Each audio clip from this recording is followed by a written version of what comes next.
Namovaravarana ny malalako aho, kanjo efa niodina izy ka lasa. Nitady azy aho fa tsy nahita, niantso azy aho fa tsy nivaliny. Nahita ny antily izay mandehandeha eny an-tanàna dia nikapoka ka nandratra ahy. Nipiambina ny mandana nala ny lamba fisaronako.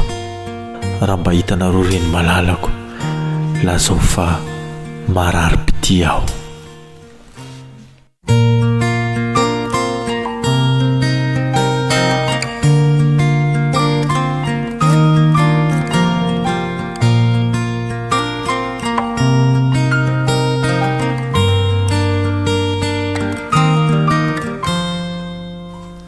Baino kely any tantarany ty mpanjakira, nantreny feo ny malalany hoe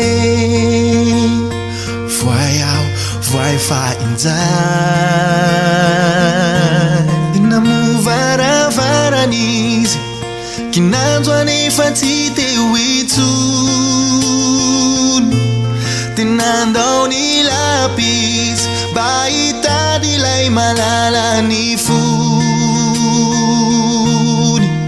Tenandendeha teny an-tananisy nokapona noratranisy, zany anefa tsy natazonazy. Raha mba hitanareo an'izany malalako izany, zao no afatra ho lazainao any. Lazao fa marary-pity aminy aho. Lazao azy fa marary-pity aminy aho. Anio yan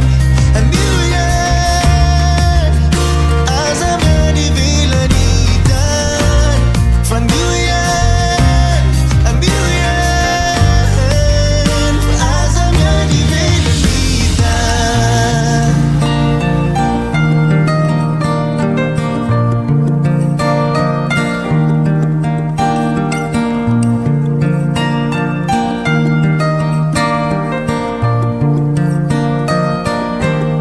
Baino kely any fitiriko ny filazany azy, hoe mamy ny fonany na dia niodina sy na nitsaka azy. Toy ny volamena halaina avy ao ambany ny tany, mba ho arena sarobidy amin'ny fanjakany. Tenandendeha teny an-tananisy nokapona noratranisy, zany anefa tsy natazonazy. Raha mba hitanareo an'izany malalako izany, zao no afatra ho lazainao any.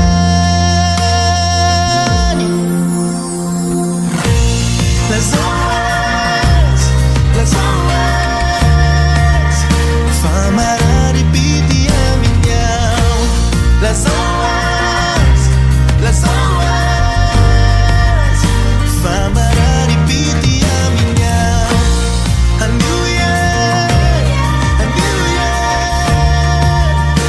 aza manivelany tany, fa anio yan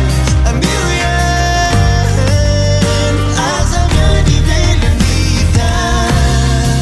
Jesosy Kristy lay mpanjaka nitady anao, zao sy anao lay mampakarina, zany no afano anao.